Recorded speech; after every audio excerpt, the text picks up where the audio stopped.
सबसे पहले शुरुआत डॉक्टर यादराम मीना आप ही से।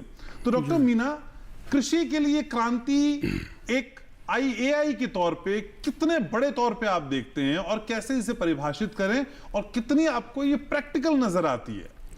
जी बिल्कुल, ये बहुत ही प्रैक्टिकल नज़र आती है। अगर इसका महत्वपूर्ण अंग देखा जाए तो निश्चित तौर पर स्मार्ट एग्रीकल्चर के लिए हमारा जो एआई है या इंफॉर्मेशन टेक्नोलॉजी, ये जो आर्टिफिशियल इंटेलिजेंस जैसे कृत्रिम बुद्धिमत्ता भी हम लोग बोलते हैं, इसके बहुत सफल प्रयोग आपने अपनी रिपोर्ट में भी कई जगह का जिक्र किया है।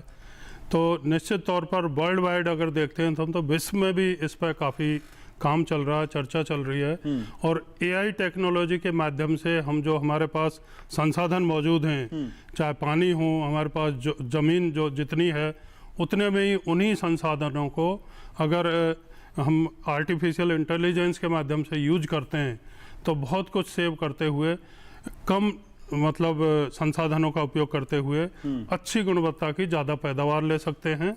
और उसके लिए निश्चित तौर पर बहुत सी चीज़ों की ज़रूरत होती है। किसान को उसके लिए जागरूक होने की ज़रूरत है, उनको ट्रेंड करने की ज़रूरत है।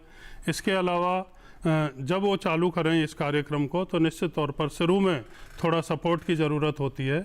हाँ, अगर देखा जाए कठिनाई की बात, तो आज भी हमारे ऐसे कुछ रिमोट एरियाज़ हैं, ऐसे गांव हैं जहां पर कई तरह की समस्याएं भी इसको लागू करने में आती हैं, जैसे बिजली की निरंतर सप्लाई नहीं होना, इंटरनेट कनेक्टिविटी नहीं होना, या हमारे किसान बहुत से ऐसे हैं अभी बड़ी संख्या में जिनके पास स्मार्टफोन की उपलब्धता नहीं है।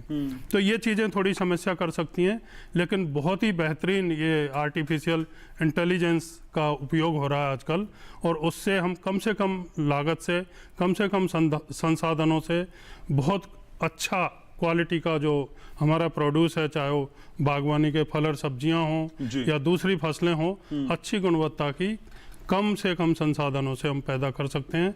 और हमारे संसाधनों का पानी हो या खाद और फर्टिलाइज़र हों, उन सब का बेहतर उपयोग कर सकते हैं, जिससे उनकी खेती किसानी में लागत भी कम हो जाती है। सरकार की तरफ से सर कोई स्पष्ट नीति, कोई निर्देश, किसी तरह का कोई कॉन्सेप्ट डेवलप किया गया हो जो किसानों तक पहुंचाया जा रहा हो, या फिर जिसको पहुंचाया जाना अभी बाकी हो? जी, सरकार की तरफ से बहुत ही बेहतरीन प्रयास किया जा रहा है, और डिजिटल एग्रीकल्चर मिशन के तौर पर एक चालू की गई है स्कीम। उसको 2021 से 25 तक का वो रखा पीरियड, उसमें इन सभी बातों का ख्याल रखा गया है और कोशिश की जा रही है कि उसके माध्यम से एक तो हमारा जो प्रधानमंत्री किसान सम्मान निधि है उसकी मॉनिटरिंग भी की जा रही है उसके माध्यम से।